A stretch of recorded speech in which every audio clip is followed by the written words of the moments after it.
Greetings, WebOS Nation. It appears that we experienced some technical difficulties with our recording, and we weren't able to recover the first 12 minutes or so.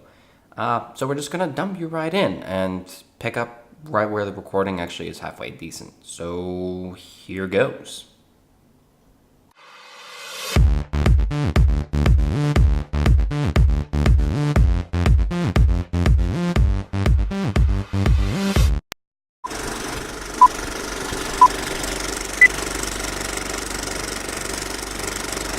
Okay.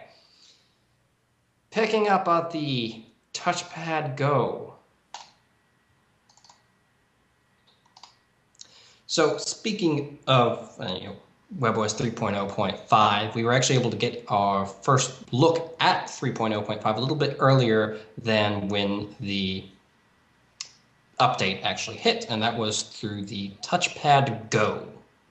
Now, for those of you who are not familiar with the Touchpad Go, was HP's 7-inch WebOS tablet. It was never announced, never released, never really supposed to be into the public. They made at least a few of these. Most of them, they were supposed to be sent to the chipper, but somebody was able to save at least a couple of prototypes, and I was able to get my hands on one for a couple of days and check it out and see what it was actually like. And it was... You don't know how jealous I am that you're actually able to get one of these things. I want to try one and pick one up and play with it myself, but alas, I've not been able to. So how was it? I was very sad to send it back to whence it came. Because it was a touchpad, but smaller. That's with a nice matte finish back. That's essentially the best way to describe it. It was the 1.5 gigahertz touchpad and a 7-inch package. It was, has the same 3:4 aspect ratio as the current touchpad, or not the current touchpad, since there is no current touchpad anymore.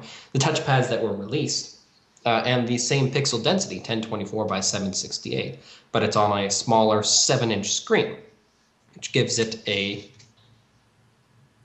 it's the same aspect ratio, which allows it to run these same applications, but it gives it a much higher pixel density. So it's a very nice looking screen. It's a little darker than your standard touchpad in that, not the color tone is darker, it's just not as physically bright because the pixels are smaller and it's harder to punch light through them.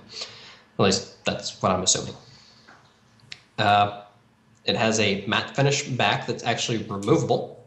So you can get in and get to the SIM card slot and access the battery, which is kind of replaceable. You need a screwdriver, and they don't have any replacement parts for it anyway. So yeah, there are maybe 10 of them out there as physical units. So getting a replacement battery will be a really fun exercise. It's got a 1.5 gigahertz dual core processor in it. I think it had the full gigabyte of RAM and 16 gigabytes of storage. Hardware spec-wise, it is the most powerful 7-inch tablet out there. It was better than the Playbook, better than the Kindle Fire, better than the Nook tablet, better than anything that Samsung or HTC or Asus had put out at the time, except that it was never actually released, which is a problem. Now, it did have, being a just smaller touchpad, it carried over all of the frustrations and pitfalls. No, pitfalls isn't the right word. Handicaps of WebOS as it is. It can't run any more apps than a current touchpad can. In fact, since it doesn't have app catalog access because it was a prototype, it couldn't run any of them. You had to install them side loading. It still has that same lack of developer support. There are a lot of great developers developing for WebOS, but there aren't a lot in comparison to Android or iOS or, well, okay, that's it. But it was very nice hardware-wise, and it makes me sad that I can't have one because I really wanted to keep it, but I could not. Oh, and it was also... Go ahead. Quality-wise, though, was it on par with the touchpad, or would you say it was actually better than... I would say it was better. I actually would say that this is a better tablet than the current touchpad.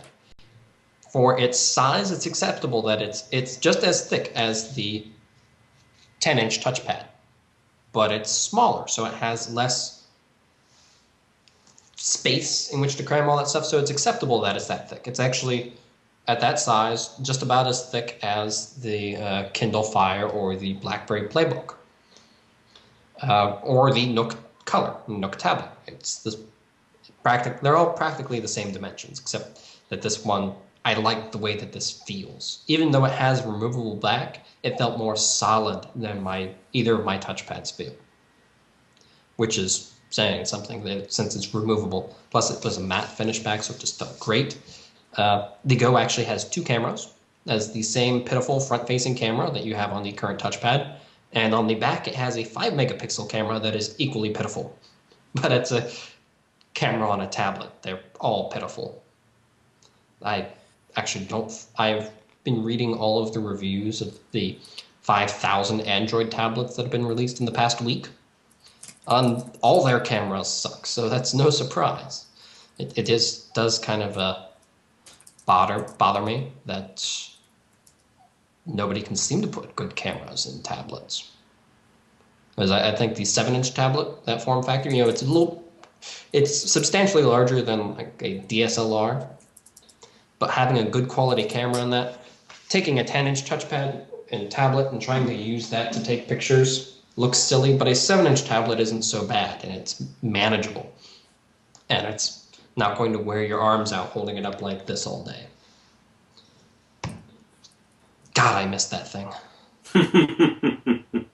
Do you think it would have been like the savior of WebOS? Do you think it was just another nice form factor to give people a choice? Where do you think, had this been released, it would have fit in the market? It would not have been a savior of WebOS unless they priced this sucker at $199 out the door, which I don't think HP would have done.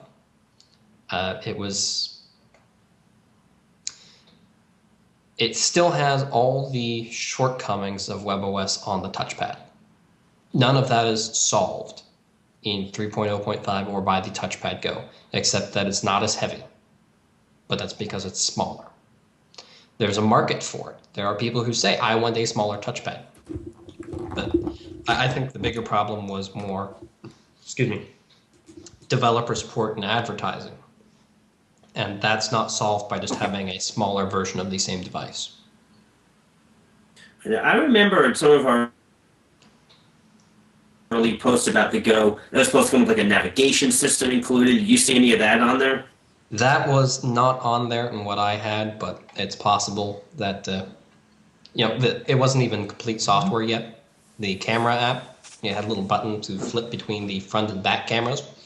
And whenever you tapped that, 9 times out of 10, it would freeze and crash the entire tablet. So it was still in, hardware-wise, it seemed like it was done solid. Software-wise, there was still some work to do. Though I don't know that it was too far from release. They may have just been working on the navigation software on a different set of tablets, or they didn't have it worked into this ROM yet. Yeah.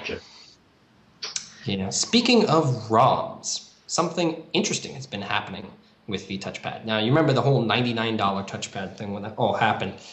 There were a lot of people in the WebOS community that picked up their touchpads. People, just casual users, picked up touchpads. There was another subset that picked up touchpads as well, the Android user, who wanted a cheap Android tablet. They didn't want to fork over $5.99 or $7.99 or whatever it was for a Motorola Zoom. So they were able to pick up a touchpad for $99 or $149, and they went to go installing Android on it.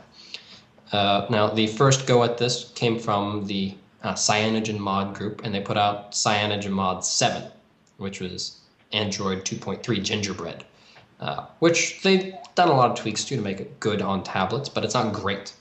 Now that Android 4.0 Ice Cream Sandwich is out, they're putting a lot of work onto installing that onto the touchpad, full made for tablets Android. It's a little rough right now, but they're putting some work into making it happen, and it's actually coming along nicely. Did you ever install CM7 or CM9 on your touchpad? I have not yet. Have you? I think you have, haven't you? Yeah, I have CM7 on one, and I haven't gotten around to doing CM9 yet. Okay. What'd you think of 7? Granted, it was still in alpha. Mm-hmm. 3. It was pretty nice. Let me rephrase that. It's pretty nice.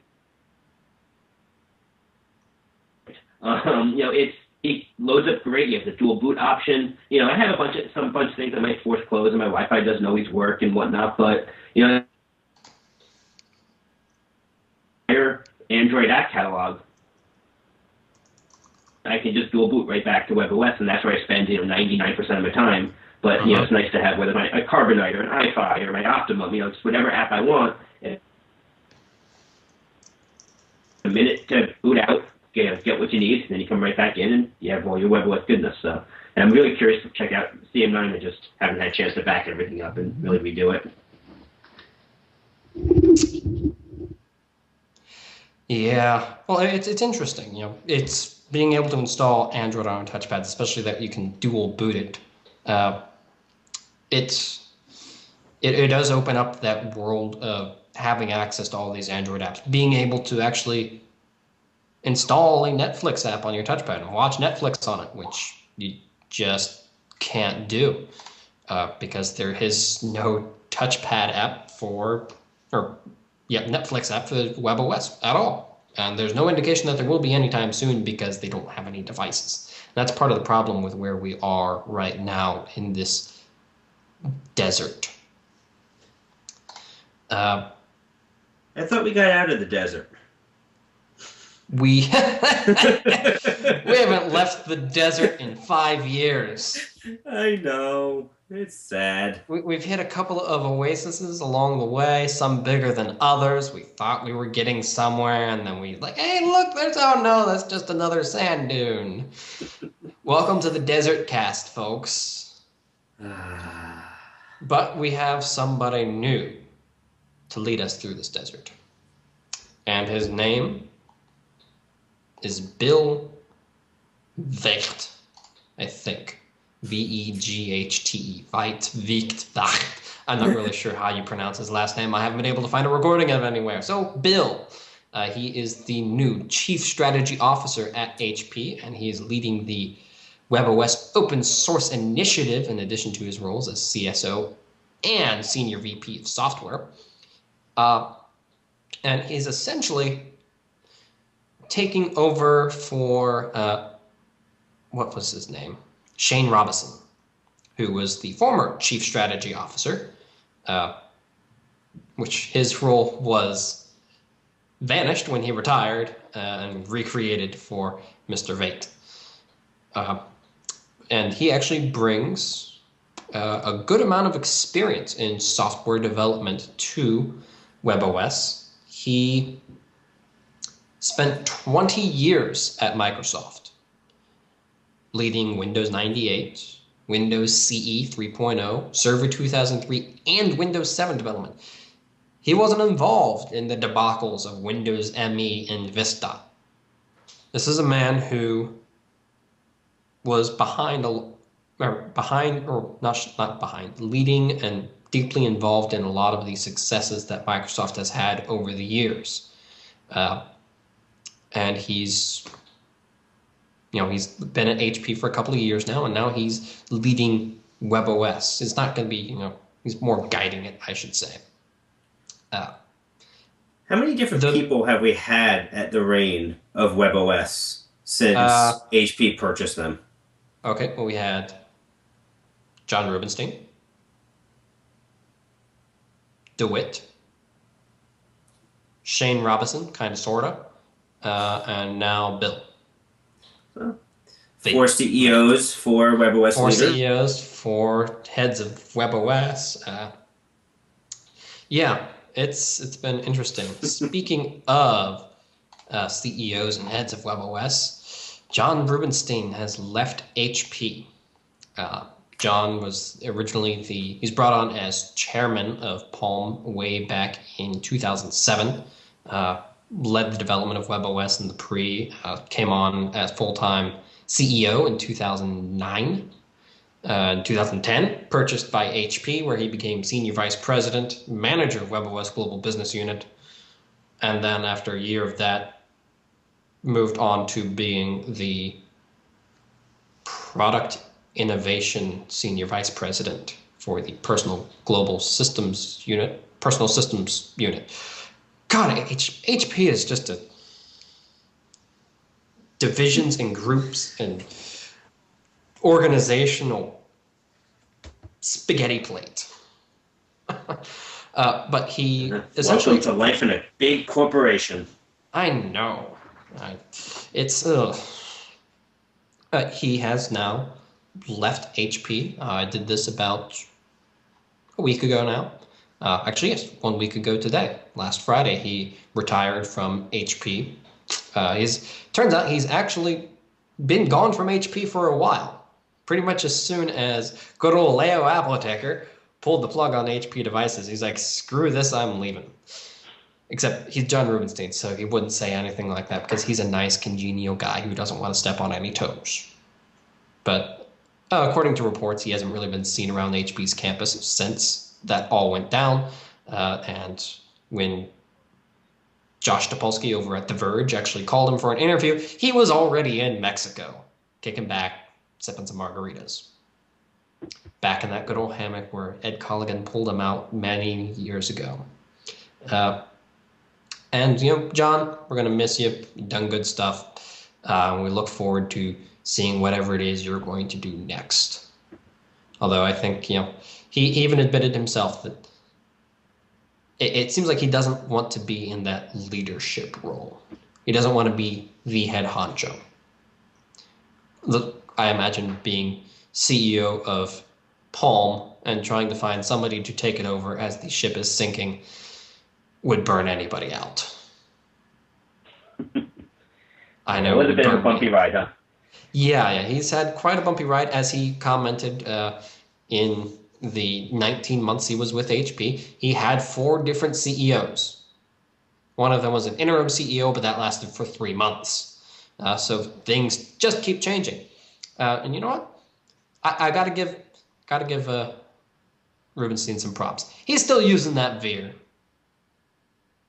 which is just hilarious. He loves that beer. Yeah, He's loves that beer. Yeah. That's his primary phone. Yeah. And amazing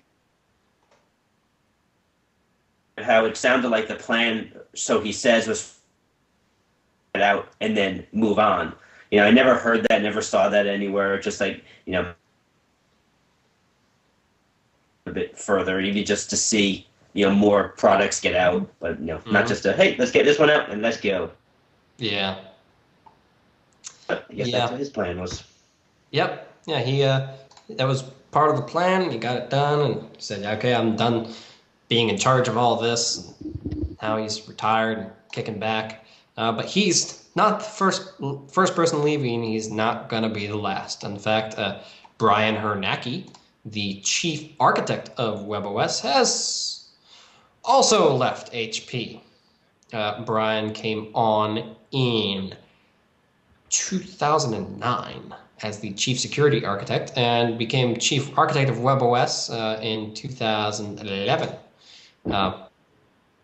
He's not been a real big public guy. In fact, he's only created a Twitter account just for the fact of pointing out that WebOS did not have Carrier IQ installed. He's not real big on the whole public stuff. Never really took to the stage or anything like that. But he has also left HP.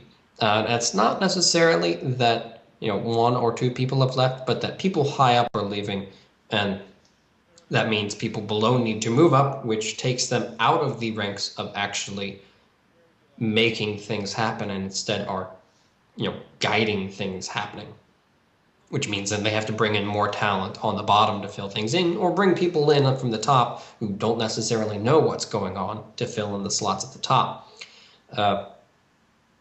So I don't think it's not a problem that people are necessarily leaving HP or leaving WebOS. It's that those positions have to be filled.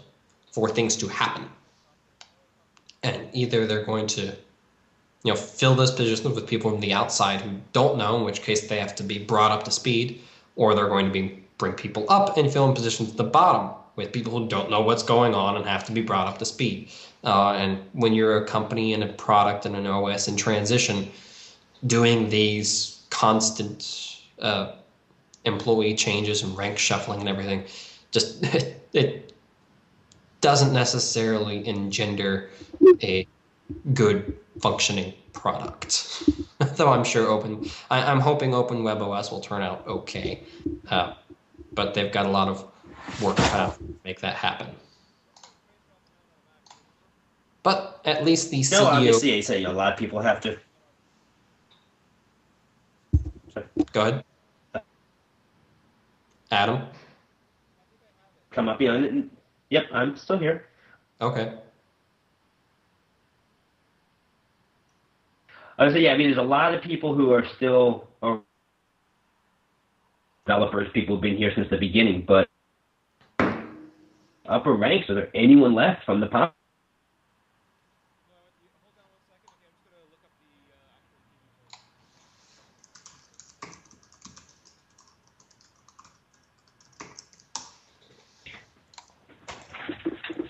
At least the CEO of HP, Meg Whitman, thinks that WebOS has huge advantages over iOS and Android when it comes to going open source. We would argue that it has a lot of advantages, like the way that it multitasks, and that it still does, even though it created Synergy and everybody else has tried to adapt to Synergy, it still does Synergy a lot better than everybody else on the market.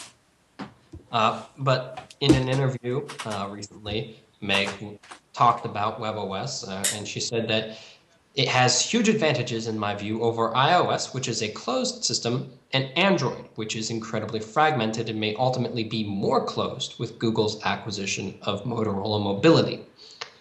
Now, if you ask me, I would not say that WebOS's middle road approach, that it's fully open but not fragmented, but also not closed, isn't necessarily a big selling point to anybody but a select few of the nerdly types, like me.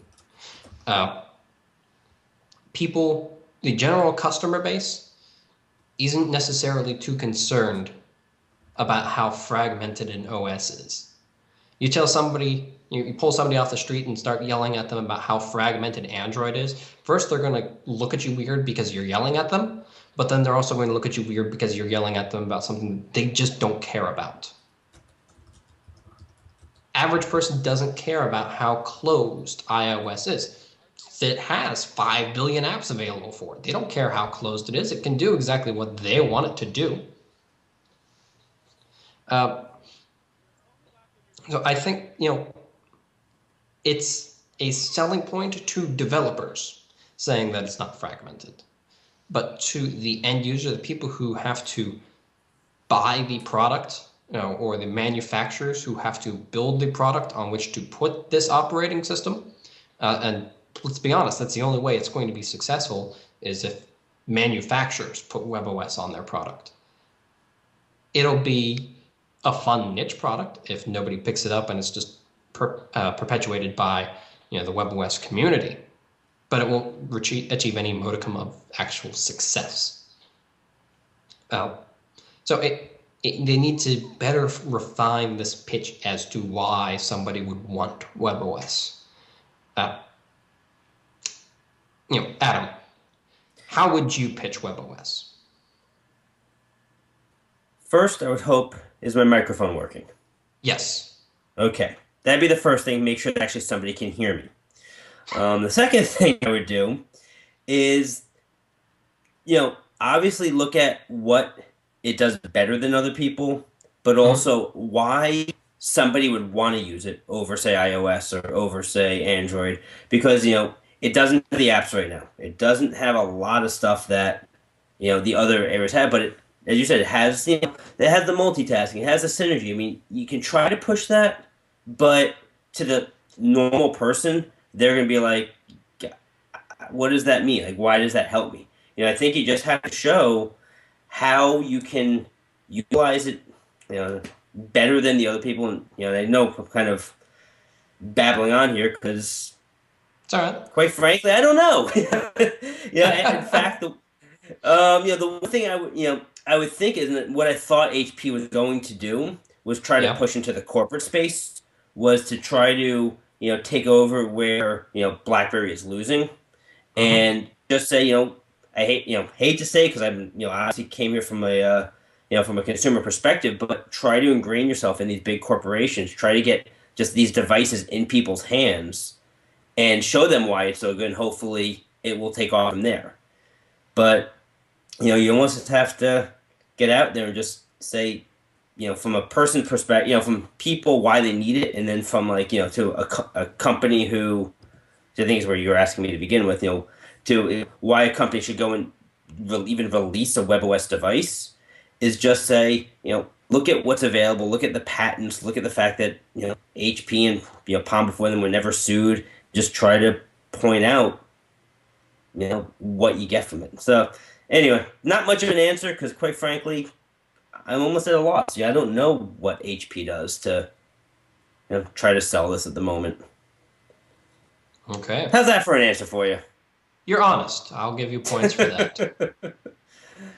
And in the meantime, still trying to fix my connection issues over here. So It's all right. You're sounding good.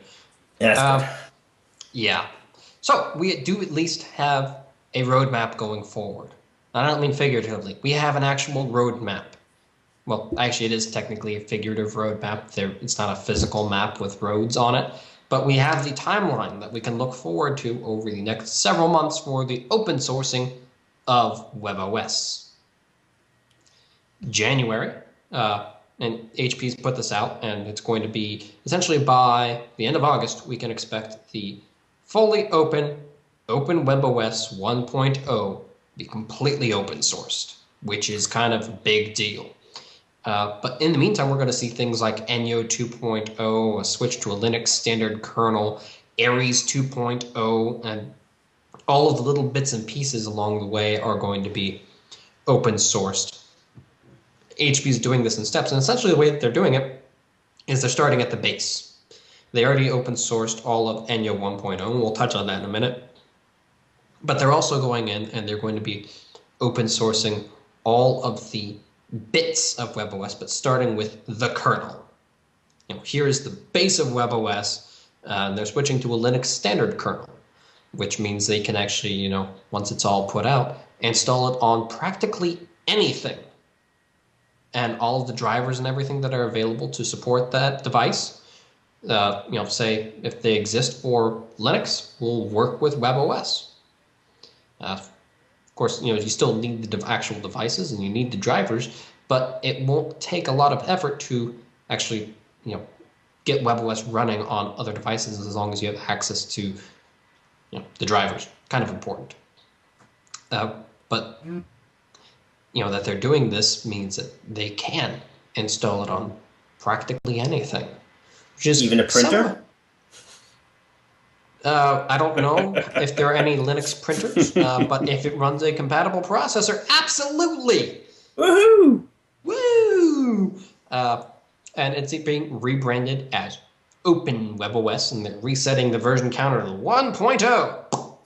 Now, have we got any confirmation? Is this a tablet only? Is it a phone? Is it the combined? We have no clue.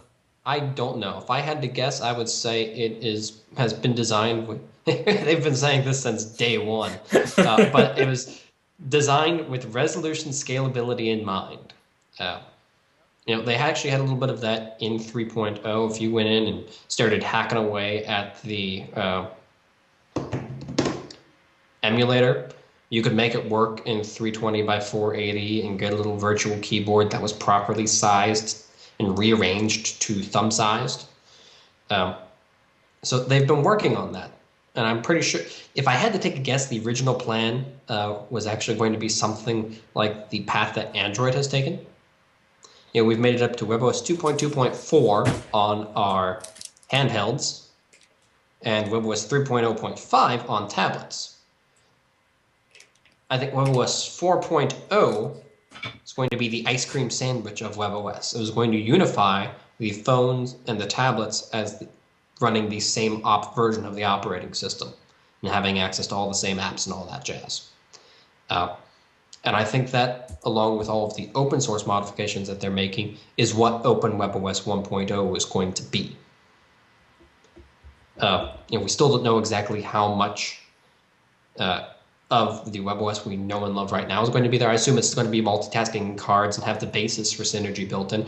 I don't know if it's going to have all the Synergy plugins there. They say they're going to be releasing the core applications. I don't know if that involves having a phone dialer application as well, or if they're just going to put out calendar and system and web browser. So there are a lot of questions to be answered now, but at least we have an idea of what we can expect in every month going forward. For instance, it's February now. We can expect to see the intended project governance model, which is essentially going to be, this is how we intend for this open source project to work. And this is how contributions are going to be evaluated and incorporated into the official open source project and all that stuff, who's going to be in charge and all that jazz. Qt WebKit extensions. Qt is a programming language of some sort. Ironically, R.A. Jasky, the current head of WebOS, not developer relations, he's just trying to, he's the guy a step below Bill Frère. He's in charge of the development of WebOS. He came from Nokia, where they used Qt a lot. And the JavaScript core and UI Enyo widgets for Enyo 2.0. That's just next month. In March, we can expect to see the kernel and graphic extensions and all sorts of other crap going on through April, July, and August. Of course, the question is what comes after that, once WebOS is actually out there and in the open, and we don't know yet.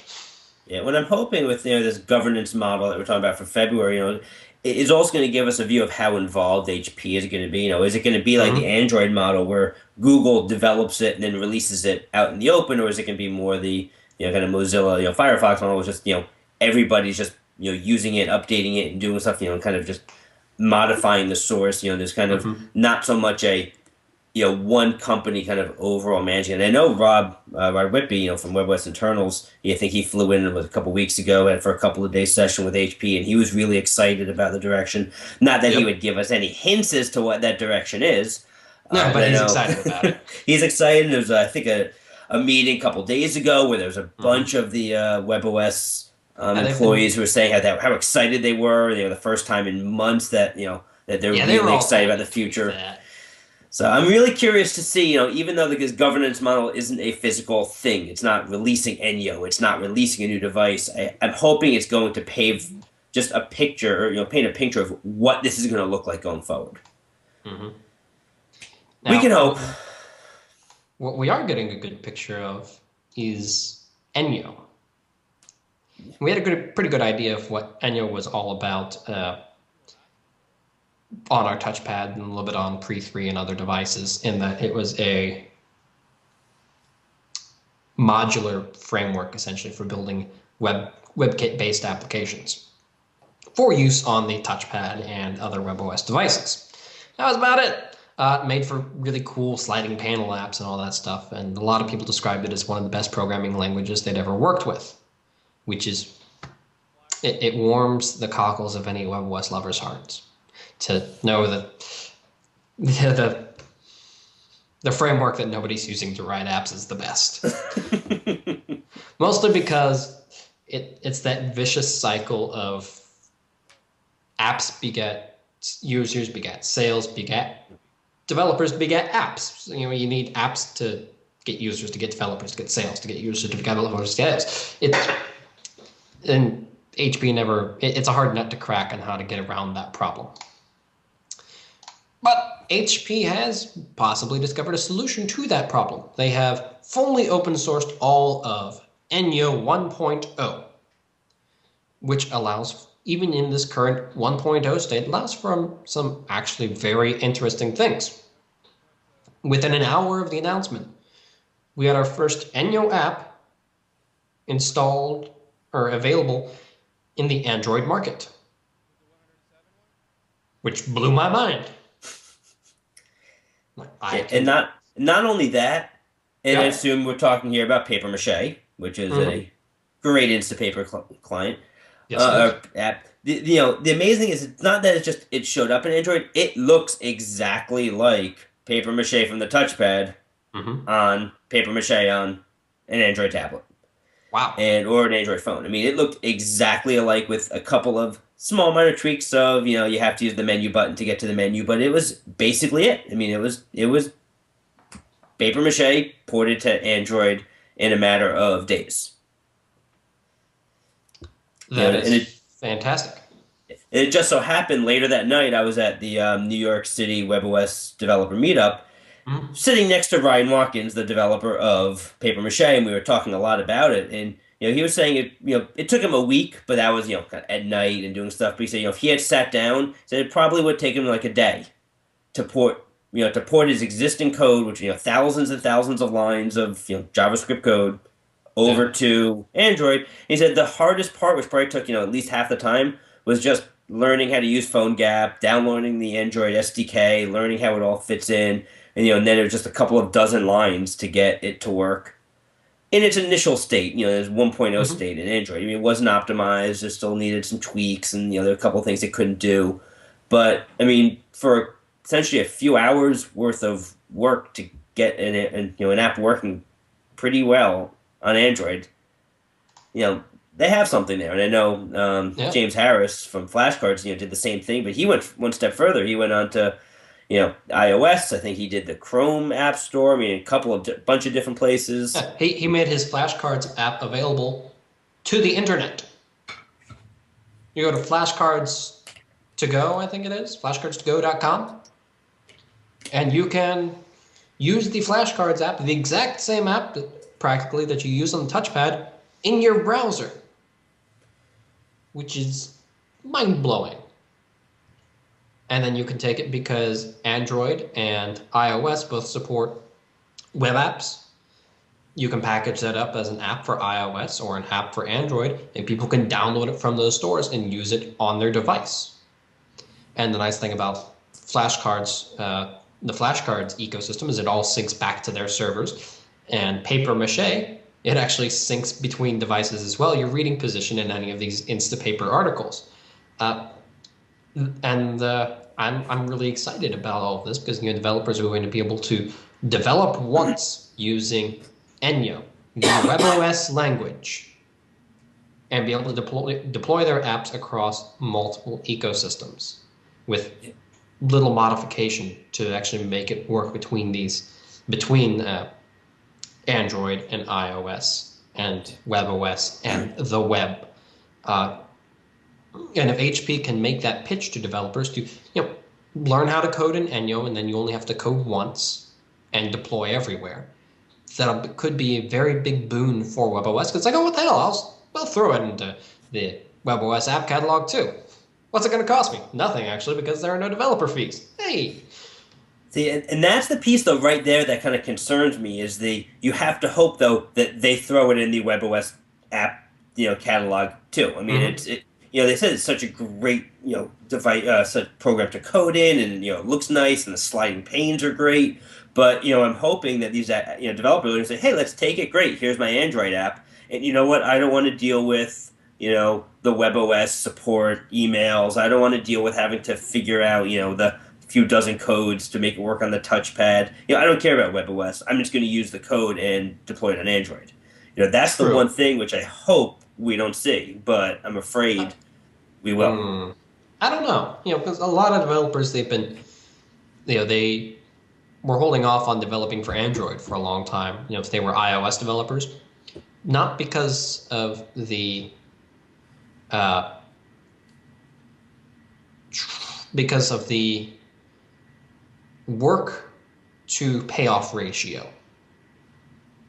And that ratio has been equalizing and getting better recently to the point where there are now actually people developing for Android first and iOS second. The work to payoff ratio to develop in Enyo. If you develop in Enyo first, it's already ready for the touchpad. And then you have to make just a couple of modifications to make it ready for iOS or ready for Android. And as people do this more and more, and especially when Enyo 2.0 is fully open sourced, it'll be better optimized to run on these apps and in web browsers, or on these platforms and in web browsers, excuse me. It'll take even, I assume, even less work to make this happen across multiple platforms. So the idea, they might be concerned about opening up a new channel and having to deal with WebOS support issues. But if the overhead cost of actually, saying, I got to jump into WebOS, well, what do I have to do? I have to spend 2 hours writing a couple of lines of code. And then I open up a whole new market. It might net me 200 more sales, but that's $400 extra in my pocket.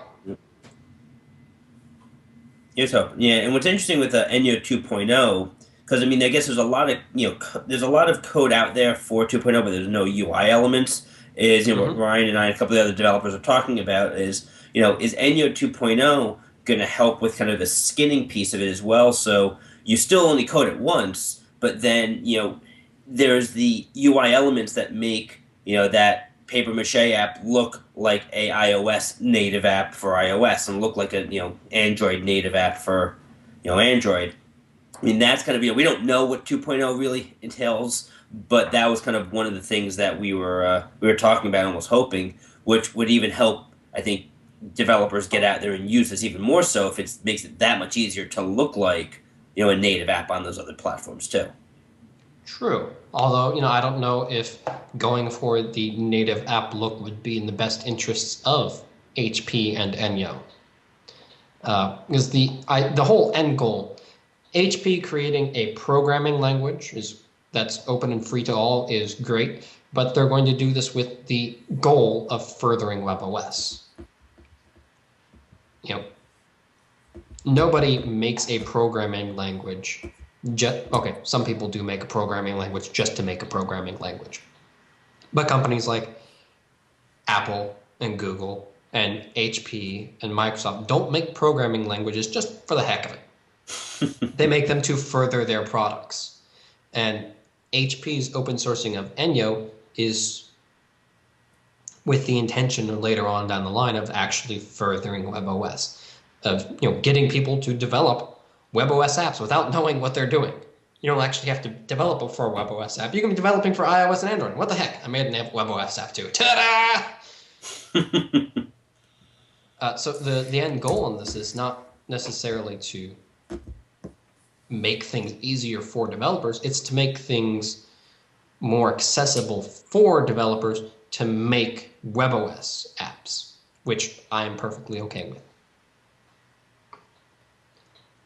And with all the fanciness that Enyo 2.0 is supposed to bring with JavaScript core and being able to more easily to be deployed across even non-WebKit browsers, so you'll be able to use these Enyo apps, Enyo website apps in Internet Explorer and Firefox. Ooh, it just makes me happy. And now Enyo 1.0 is fully open source to the point that the good folks over at WebOS Internals have taken that nice little code base, packaged it all up in a 3.79 megabyte little package, and made it installable on all WebOS devices. Now, right now, I want to say probably 90% of WebOS devices have Enyo installed on them, either because they're the touchpad or a pre-3 and came with Enyo installed, or they got the Trojan Horse Maps update that installed Bing Maps and Enyo. But there are some users, say if you were a Pre-Plus owner who got their pre-imported into South Africa, where they don't have the app catalog, and you couldn't get the Maps update because you don't have the app catalog and you didn't get Enyo installed. If you want to, you can do it through WebOS Quick Install or through Preware now, and actually install Enyo as a framework onto your device. Of course, you still need actual access to Enyo apps, but it's there. So if you want to do that, you can. If you're wondering about this, if you have the Bing Maps on your device, you have Enyo already. So you don't need to go into Preware and download this and install it because it won't do anything. But it's it's good to see this happening. I like that these groups are already taking full advantage of the open source stuff. It's been out for a week, and they're already going full steam ahead with this and making crazy things happen. Makes me smile, and I like to smile. Yeah, we just have to hope the performance on these improves because Well, it's Enyo 1.0. Yeah. It was designed for the touchpad first. And I was talking to Matt McNulty about this. The Enyo that they've released, Enyo 1.0, even though technically I think it got bumped up to Enyo 1.0.5, quotation marks, with the release of WebOS 3.0.5, but there are practically no appreciable changes made between 1.0 and this release. But now that it's open source, people can make modifications to it. If they think, you know what, I'm going to put in this JavaScript code base instead of using V8, I think it'll work better. And lo and behold, it does. It's open source. You can do that. Hooray for open source. Hooray for open source. For things that are not open source, like the app catalog feeds, well, they're back.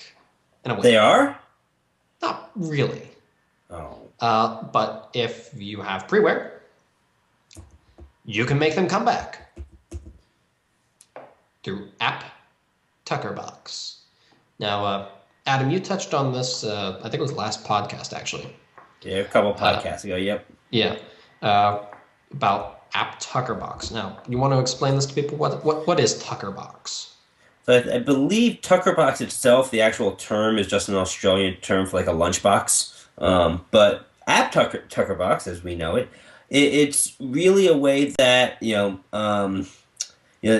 they've been able to look into the way the whole app catalog works and not only recreate the feeds in freeware so you can see what the apps are, but it also ties into your actual tokens and your profile information.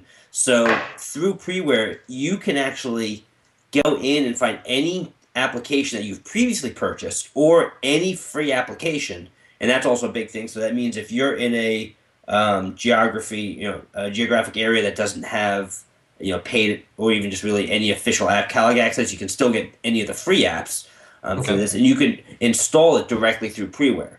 In order to do this, you have to download app Tuckerbox, and you have to kind of register your device, which will send over some encrypted information. Nothing with your password, nothing with your credit card information, but it is taking some of your Palm profile or WebOS profile information, so it can create these tokens to send to the HP servers, and based off that, you can now get any app you want on your device, even catch this, even if it's not optimized or even if it's not set up to be installed on that specific device. So Say what? Yeah, so I think the first thing I did was on my pre-3 when I got this is I said, you know what, I want to see if Incredible will get on here, which is a great Enyo touchpad app, and it installed, and actually I even found a little Easter egg that Jeffrey put in here where he actually set it up so it could even run on a pre-3. Now it wasn't the best, but you can take touchpad apps, put it on the pre-3, or what I use more often is those kind of pre or pre-2 type apps that the developer never set as available for the pre-3. You can still go in there and now install them as long as you purchased them before, and it will give you a warning that will say, be aware, you're doing something you're not supposed to. The developer did not bless this, so you agree. If you have problems, you're not going to run after the developer and give them a 1-star review because it's not working right. But it works, and there's a lot of apps that I think the developers have just since left WebOS land, but I can still get on here. From like the 1.0.4 days or whatever we had the app catalog, and it works great. I absolutely love it, and I'm so happy that we can do it now. Sweet. Yeah. Yeah, that is pretty sweet. The one thing I will say, the one last thing I'll say though is, don't be surprised if your freeware feeds take a lot longer to load, because now it's all of a sudden loading, many more thousands of apps, and it's pulling down 10,000 apps instead of 400. Yeah, but they're there. So Yeah, if you haven't gotten it yet, it has been fully released. For a while it was in beta where you had to have a certain amount of purchased apps, but at this point it's just in pre-order. Go get it and install apps. excellent. All right. Also, we're going to take this opportunity to pivot into a little bit of app news. Uh, and this is app news that actually this one's to all of you in WebOS land who are still using a pre or pre plus, and you haven't had the audacity to hack 2.0 onto your pre, but you still want to be able to edit documents, your Word documents and PowerPoints and all that stuff. Your friends at Pixel are here for you. This is not a paid advertisement, by the way. I just like them because they're based in the UK, and that just makes them charming to start. But they've taken their Smart Office suite, which allows for it's like any other Word document editing suite where you can edit your Word documents and your Excel documents and your PowerPoint documents, which you haven't been able to do at all. You can't edit PowerPoint using any other app on WebOS. And DataVis and QuickOffice both failed completely to bring document editing down in WebOS smartphones. Pixel, I probably want to say 2 months ago, they expanded their Smart Office suite to WebOS 2.0 devices. So now if you had a Pre-3 or a Pre-2 or the handful of Pre-pluses that got upgraded to WebOS 2.0, you could actually download this app. And it was actually very great, very smoothly running app because it's a PDK app. And edit your Office documents right on it. If you ran WebOS 1.4.5, however, left a little bit out into the cold until last month, when the good folks at Pixel released it for that platform too. So pretty much every WebOS device now, unless you live in Mexico and are running pre on Telcel, which only runs on WebOS 1.4.1. I'm sorry, guys. I really don't know why you're still stuck like that. I thought they were on 1.4.0. Did they get to 1.4.1? I think they made it to 4.1. Oh, it's still not 4.5, though. But Pixel has made Smart Office available all the way back to WebOS 1.4.5. So if you're still rocking that Sprint Pre that you refused to give up, by golly, it took 2.5 years, but you can edit documents now. Hallelujah! Praise the Lord, you can edit documents. It's amazing. Yeah, so Pixel, we love you guys. They've actually dropped the price of their smartphone document editing suite to $4.99. That's $4.99. Incredibly reasonable pricing. It was originally $9.99. They lowered the price because that's an awesome thing to do. So yeah, if you need document editing on your old Pre or your old, I don't think they've made it available for Pixie yet, but for the old Pre even, for the 5 people who still have a Pixie, if you want it, you can go download it. If you think you need it, what the heck? It's $5. Just download it. You know what? Even if you don't need it for the document editing, the PDF viewer on there is so much better than the stock PDF viewer. The only thing that frustrates me, which is at no fault of Pixel at all, is because it's a PDK app, it can't accept launch parameters, so you can't set it as like the default application for a PDF. You have to save it, download it to your device, open up Smart Office, and then open it up. But hey, small price to pay for actually having a decent PDF viewer and an actual way to edit your documents. Yeah, I love that it actually has text reflow built into practically every part of it. You zoom in, and your column gets wider than your screen. And you stop, you let go, and let it settle. It reflows the text so that it doesn't flow off the edge of the screen anymore. It's just bigger letters now. It makes me happy. It's the small things for us WebOS users. Well, there are no big things these days, so. Yes. Speaking of small things, the good folks at Astroware, they've been making games for Palm products for forever. Who remembers Bejeweled on Trios? I remember when we got that. I wasted so many battery hours on that game. And I must say, Bejeweled still works better with a stylus than your finger. I still It does. It really does. those are good But days. we don't have Bejeweled for the pre at all, so not a big deal. What is a slightly big deal is Astroware's touchpad totalizer. They've decided that they're going to set thresholds for releasing and working on WebOS apps for the touchpad. They've been chugging along. Their first app release was Astrowear Mahjong. This was just a trial. And after they got to 1,000 apps, they got started on Astrowear Sudoku, which they released. After 2,000 apps, they got started on Astrowear Solitaire. And now they're up over 3,000 apps, which puts them into the territory of working on and eventually releasing Oddblob, the weirdly popular game. I don't quite understand why, but it works.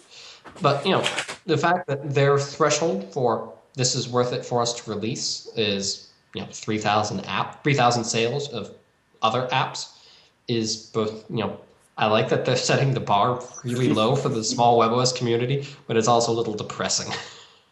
Yeah, I mean, my other thought of it was, I mean, again, these aren't 99 cents apps either, but I think it also Yeah. goes back to the whole concept of what I think Palm wanted with the PDK and now what, the WebOS team is doing with Enyo is how easy it is to bring, apps cross-platform. That, these Mhm. obviously were not coded from scratch for No, the touchpad. these are the iPad. This is the Yeah, iPad version. They're just modifying it so it'll work on WebOS.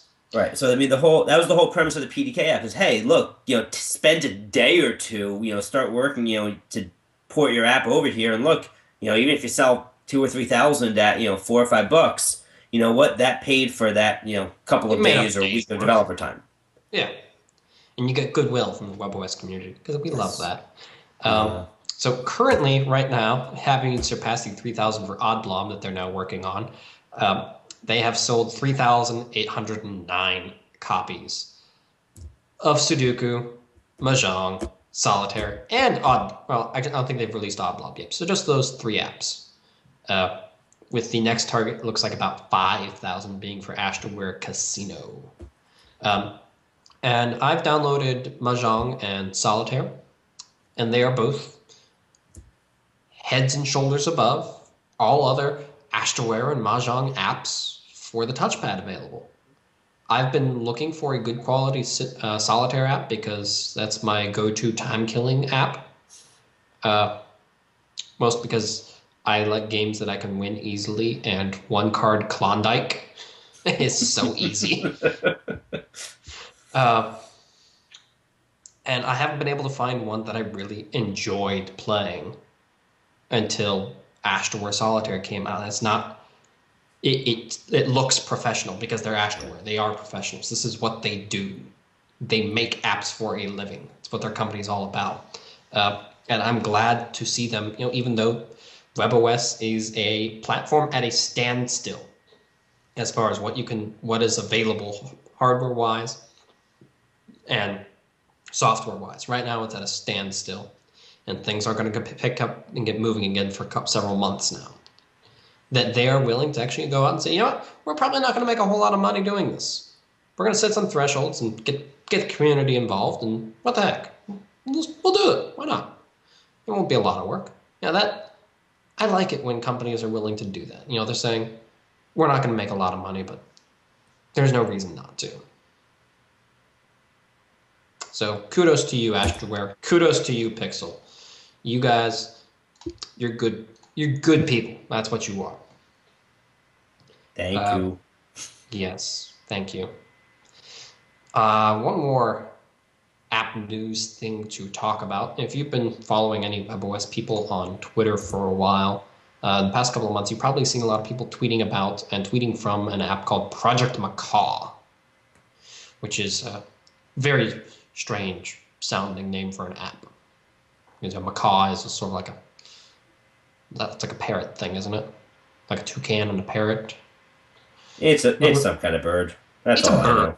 Yeah. And if you didn't know what this was about, it didn't make much sense. Except, it's Twitter, so macaw, bird, whatever that works. But it's actually it's the new version of the open sourced Phoenix WebOS Twitter client.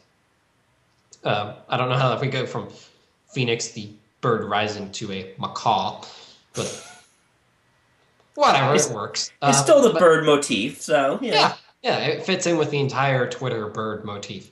Uh, but it brings Phoenix, which is a very beautiful, functional, but falling behind WebOS Twitter clients into the modern days of Twitter. It's a full Mojo app. You can install it on a pre-3 or pre or whatever you want, and on a touchpad. The same app and installs on either one just fine. And it gives you a very nice three-column layout, or three-column wide layout that you can scroll over left and right, sort of like Carbon on phones. On the touchpad, that's actually it's actually quite reminiscent of, I'd say, Spaz HD, but it actually looks good. I love Spaz HD for all of its functionality, but God, is it ugly. Well, you should be a developer. It's open source, so you could always be a developer and make it look nicer. I could, yes, if I had any clue how to code. When I did the Touchpad Go review, we put that little box up at the top, pros and cons and whatnot, and I coded it up in CSS, and that took me 3 hours. How do I do this? I don't know. I have to go look it up. How do I make this box orange? You have all these WebOS developers who are coding in CSS and other things. You could just ask them. Yeah, I'm too proud to go to the internet and say, somebody teach me CSS. I run a website, for Christ's sake. I should be able to figure this out. I'm going to go find CSS for Dummies and send you a copy. Yeah. If anybody who doesn't know any web programming stuff and you want to learn it, I highly recommend w3schools.org. It was actually recommended to me, and I've been checking it out. It's good stuff. They've got little things where you can try everything out and see what this does, see where you went wrong, and all that stuff. Anyway, back on topic. Project Macaw. It is a very beautiful app, even though it's a Mojo app. It's old school WebOS programming, but it worked perfectly fine on the touchpad. But what really makes me smile is this is the single only Twitter client I have used in 2.5 years of WebOS where the notifications have not failed on me. Every other Twitter client I've used, Carbon, Graphite, TweetMe, Tweed, the original Phoenix, everything that had notifications, they would work for a little while and then it died. And I've had Macaw sitting and running on my touchpad on the Touchstone over here for 2 weeks now. Actually, no, I take that back. Almost a month now. And notifications just keep popping up. No problem at all. Everything else, works for a little while and then it dies. So I'm going to give the developers behind this more kudos going out in today's podcast because I'm full of love for everybody today. Now, the only thing that I would probably use that as my day-to-day, as my daily driver, if only they can get the gap detection that Carbon and Graphite have. That's the one thing that no other Twitter client has gotten is, you're missing more than those 100, whatever it is. You can just have the little accordion, you press that, and it loads the ones you missed. And yes, actually, this is something I talked about a little bit earlier today on Twitter. This is something I want every Twitter app developer or anybody who makes an app that even has anything barely tangentially to do with Twitter to implement. Tweet Marker. You can learn about it, tweetmarker.net. And essentially all it does is it keeps track of the last highest tweet that you looked at and syncs it back to their servers. And next time you open up a Tweet Marker enabled app, it looks at the server and says, okay, he was last here. That now, is it the last one you loaded or the last one you looked at? So if it last one you looked at. So if I loaded 120 tweets and I only had time to scroll up through the 50 oldest of them, and I open up another client an hour later, it picks up at the last one I read. Nice. And I've been using this on my iPhone on a couple of different apps, and it makes it so much easier to be able to switch between clients. And if I can get that on my touchpad and on my and on Twitter for Mac, and what the heck, on the Twitter website too, there is actually apparently web version of it for Chrome. And they've got a couple different apps that do it for Playbook and Android, but WebOS Twitter developers, it takes a handful of lines of code to make this happen. And it'll make everybody so happy. Yeah. I remember hearing, I thought Carbon and Graphite was supposed to have that, and I don't know if it was just, with the announcement of bye-bye WebOS, it just never got to it, or what the deal was, Yeah. but... Yeah, there were some, there were plans for that, but, he's, the developer, I've been watching his Twitter account, he's been putting a lot of work into making Carbon for Windows Phone 7, and now one for Android, and getting started on making it for iOS. And I'm sure it'll be a great app on those. And there will be a lot of WebOS transplants that are going to be happy to see Carbon appear on their new platform of choice. And I'm glad to see that user experience extending to other platforms. Especially, he's taken a lot of cues from Graphite, like the inline image previews and all that stuff, and work them into new Carbon. I hope someday we get to the point where you can justify coming back and making it again for WebOS in the new version, because that'll make me real happy.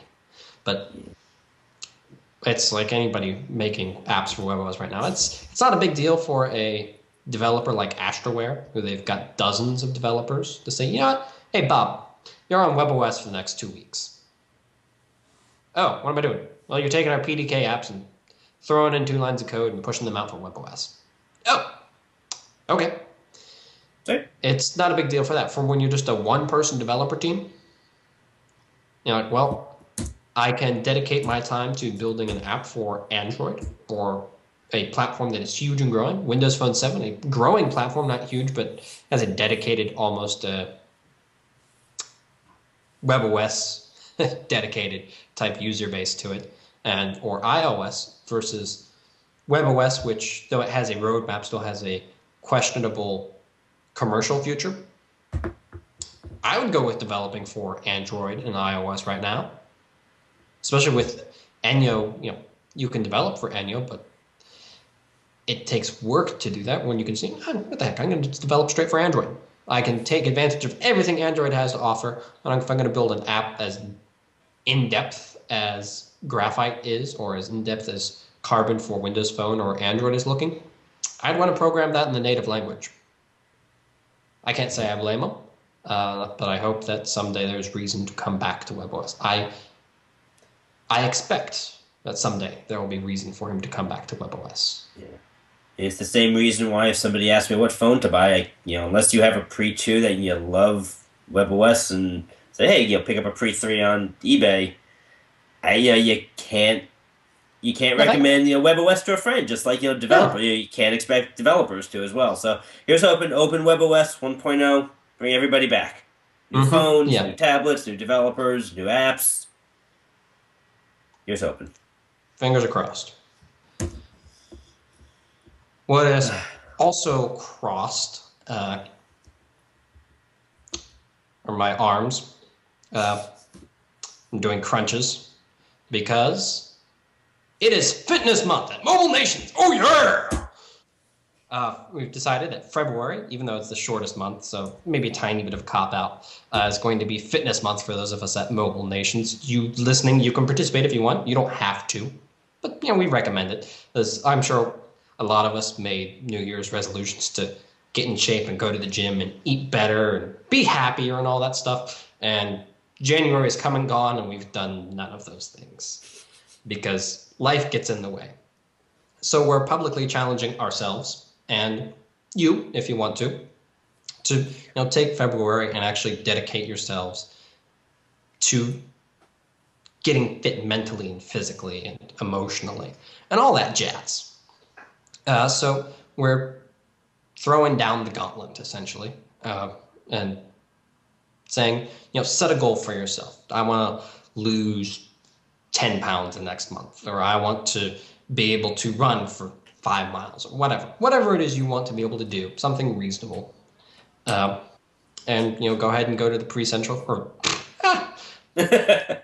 dollar in the pre-central jar.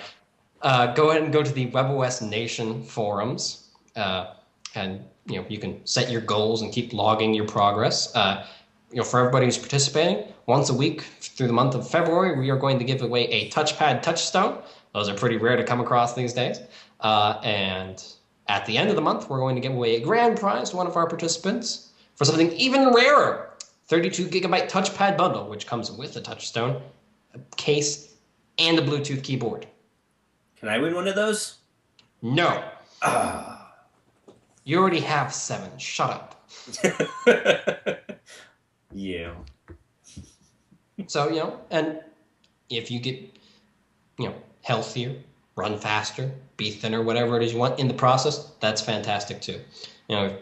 We realized this after CES. We spent 5 days out there just walking around and being exhausted.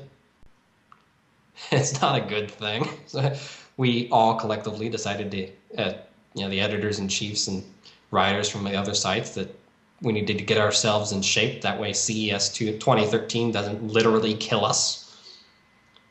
So yeah, that's Mobile Nations Fitness Month at Mobile Nations. Yeah. So get in shape, win a touchpad. It's win-win. All right. That is the news. Now it is time for the apps. Apps. Adam, what is your app? My app is going to be actually one I think I have reviewed a few weeks ago, Archive Manager. Okay. This is an app. One of the things people have been complaining about, or asking, I should say, for many, many, many months and years, is a way to zip and unzip files on the touchpad, on your phone, anywhere that's a WebOS device. Yeah. Finally, we have a way that doesn't require you to get into a terminal app and do command line. It's basically it's a file manager type app. It's like I said in the review, it's not quite as full featured as say Internals Pro, but it gives you the ability, like a file manager app, to copy and paste or copy and delete and do a couple of other things. But you can go and you can zip up files and you can unzip, and it supports zip and RAR and but jar, I don't know, a bunch of different different types of archives. But it's great. I mean, it's really easy to use. I've used it a bunch of times now, just with the ability to, I had a bunch of pictures I wanted to send, instead of having to kind of attach one at a time. I went in, zipped them up, attached one file. I think right from your archive or right from there, you can attach it to an email. It's great. It's one app you can buy. It works. You can download it on both your phone and your touchpad, and it's really nice. I know we're supposed to have a couple of other archive apps coming out there. I know Jason Robitaille has been working on one, or so he has said, for many months now, and we've been waiting for that. But yeah, right now, I mean, if you ever have the need to zip or unzip files, Archive Manager, I think it's $199, $149, something like that, and may even be 99 cents for all I remember. Go get it. All right. My app is actually a free one. It's available for the touchpad, and it is called Zite. Z-I-T-E, or Z-I-T-E for you weird Canadians. And it's not a very self-descriptive app in its name, but it is a personalized news app. It's not a news reader like, say, Nom Nom Nom or any G-Reader apps. It's not an Instapaper where you throw in the URLs and get them later. It is you tell this app what you find interesting, and it finds stories on that subject for you. It's kind of like a Flipboard, for the iPhone and iPad, but I'm actually going to call this better because it gives you a better idea of what you're actually looking at. So you open it up here, and after specifying your interests, it gives you essentially a newspaper. And you can check it out and scroll across and check out all of the different stories that it has found for you. You find something you like, and you just tap on it, and it loads it up in a new card for you and gives you this nice, easy-to-read version of that story. It's incredibly handy. I shouldn't say handy, incredibly clean and very nice looking. And you can actually, even if you want, you can go and drill down into the categories. I can tap this button without looking at it. There we go. And say I want to look more at graphic design and typography because I'm a giant nerd. and it will pull up stories dedicated to just that section. You find something you want to read and you tap on it again, and it opens up in a new card. And you can even say, I want to read more stuff about Photoshop. And you tap the little Photoshop button, maybe. There we go. You tap the button, and it's going to log that and say, we're going to find more things about Photoshop the next time you open up this app. So it's a learning, customized news that you'll find interesting app, which I find fascinating. I love apps like this that, you give it feedback and it finds things that you like. It's kind of like a TiVo, but for news. So yeah, that is cool. Zeit, and it is free. Free? Free! F-R-E, free! Okay. Nice. So, that is that. Let's go ahead and jump into the lightning round. Pew, pew, pew, pew. Oh, that was pathetic. Pew, pew, pew, pew, pew. There we go. All right. Yes. Okay. And for the lightning round, it looks like Twitter probably still sucks, but there's no better way to do this. So, JD Mac 89 asks to Adam, any estimates on how long it will take for OpenWebOS to be ported to hardware, either by hardware companies or our great WebOS developers? I would say by developers, weeks from when all this stuff is released. Maybe an alpha, and may take time to kind of get good, but I would say, weeks from when the kernels and stuff is out there. Developers, I still think, unless HP has some kind of deal that they're going to announce, 6 months from when it all gets released. So I would say end of the year, at the earliest. All right. To announcement, not to release. Okay. JD Mac 89 has another question for us. Right. So with the Open Mobile ACL technology, where do you see the future where you can do you see a future where you buy phone hardware with a choice of mobile OS running virtually on the phone? Now, for those of you who may not have seen it, OpenACL is the Android compatibility layer, which essentially, when installed onto an operating system, allows that operating system to run Android apps regardless of what that operating system is. It's kind of like the Android virtual machine thing that Research in Motion BlackBerry made for their playbook. And apparently they've been working on a version of it for WebOS, but if it'll ever be released is sort of an unknown, where you could run Android apps in a card. Now,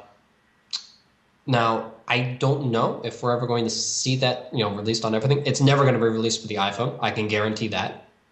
That will never happen because Apple will not allow it.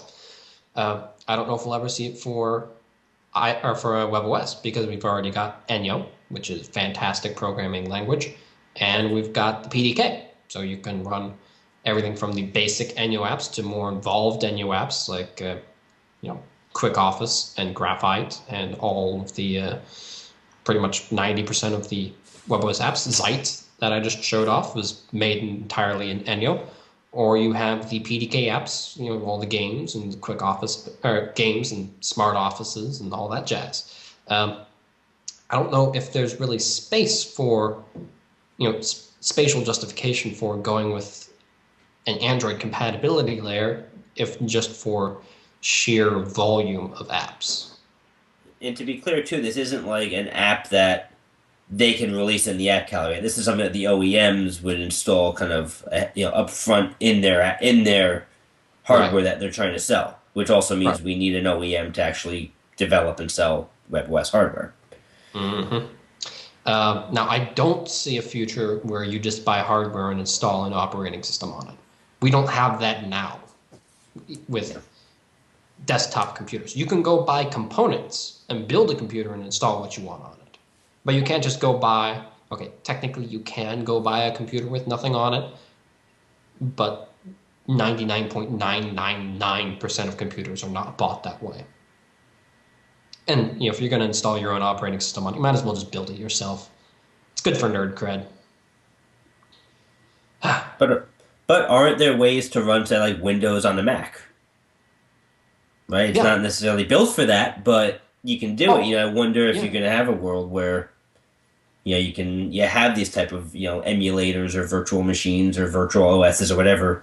It would be nice. I mean, it's like I said, just me having a dual boot option with between Android and WebOS, so when I could get the apps that I need, but still have WebOS as my daily driver. I can totally see a future where this type of functionality does exist. True. Very It'd be true. nice.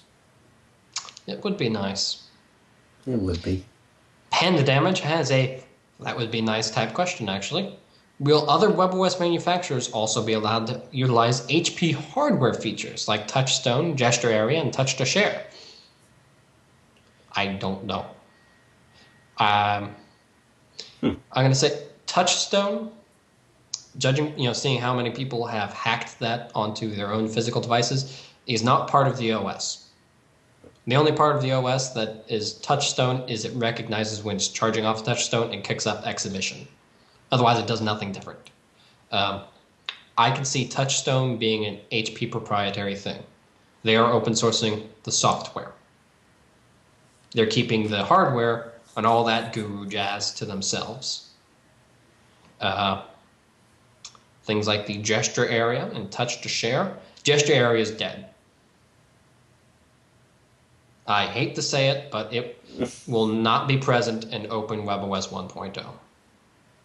That's my proclamation right now. I don't see it happening. As it's, once you learn it and you understand it and how it works, it's great, but it's not a discoverable thing. There's a reason they have a tutorial there to show you how to work it. You get an iPhone, you turn it on, there's no tutorial. So I don't see the gesture area. Maybe the gesture area code is buried somewhere in OpenWebOS 1.0, and if somebody wants to make a device that takes advantage of it, sure. I don't think HP actually patented the existence of, or Palm, excuse me, I don't think they patented the existence of touch-sensitive area below screen. They may have. I don't know. But that may... I don't see the gesture area existing in the future, and that does make me sad because I liked it. It was nice. Now, that's not to say that gestures are dead. We have gestures with touchpad right now. Really only one gesture. It's the being able to swipe up from the bottom of the screen to go into card view and to launch the app launcher and close the app launcher and launch the app launcher. But it does exist. And the playbook doesn't have a gesture area. It doesn't have any gesture area support either. But yet, it still has gesture support coming in from the bezels. So that can be implemented without actually having a touch-sensitive gesture and actually get this sort of gesture support.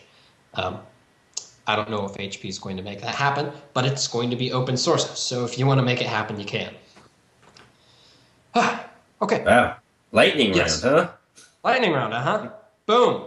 Matthew Spart asks to Adam, is there ever going to be an official Veer update? I hope so. I mean, I think there was the rumor on the web, on our forums, is that it exists. It's out there. People have seen it, but it's just being held up by AT&T. I'm shocked. They probably just haven't gotten around to it for the 17 Veers that were actually sold.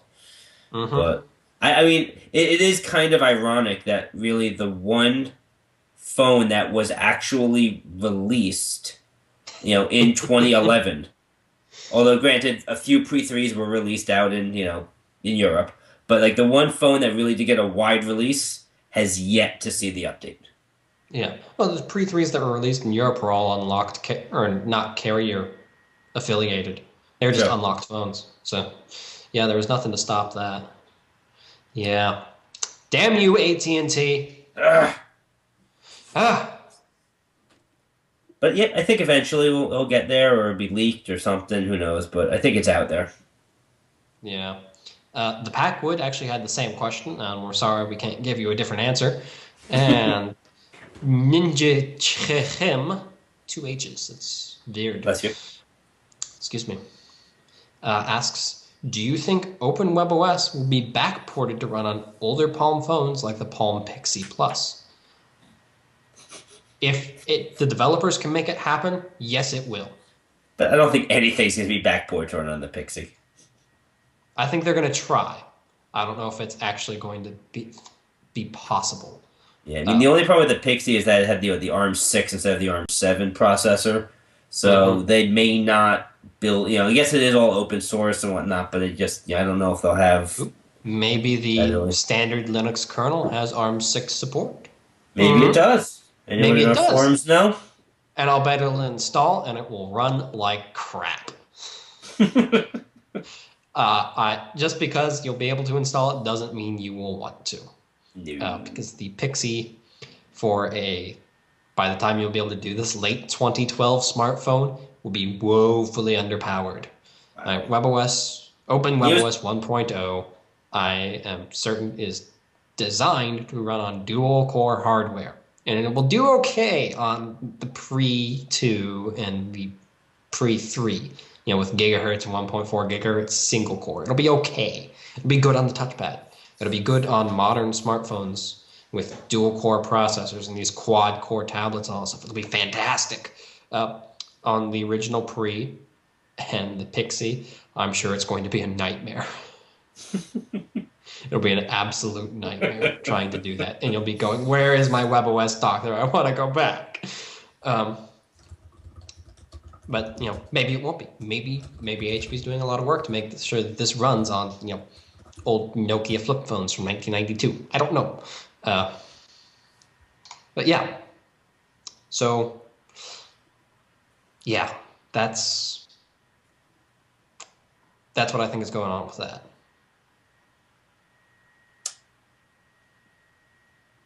Alrighty then. Yeah. Anything else? Any more lightning round? That's tweets? all the lightning rounds. Well, darn your Twitter. Well, one thing I'll add in, I know it wasn't a lightning round question or comment, but I'll add in just a quick mention of New York City WebOS developer meetup group. I know is hosting a hackathon in early March. Don't know all the details for it, but I know there's a save the date and the other place in New York City for developers to come. But so check that out if you're a developer and you're interested in doing that. They have a bunch of representatives from HP, and I think Ben Comby is coming in, and there's going to be some giveaways and stuff. But just wanted to throw that out there for anyone out there who's interested. Excellent. I wish I could be there, but New York City's a bit of a drive, and I have a job. Pretty close to me, but I think it's 3 days before my wife's due date, so I probably won't be getting out there either. God, is she pregnant again? Yeah, it's only her second kid. I wasn't even writing for this site when we had our first. But yeah, which also means I'd probably, who knows how many more of these things we'll have. But luckily, if we only have them once every 2 months, it might not be that hard to get on here. I'd prefer that we'd be able to do it more often than that. It would be nice. Really like that, yeah. We have a roadmap now. There's news coming. I know there are things that are happening, and that makes me happy. Yay!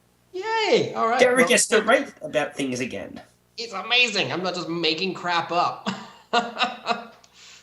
Thank you, everybody, for tuning in tonight or listening to this recorded. It's always great to have you on.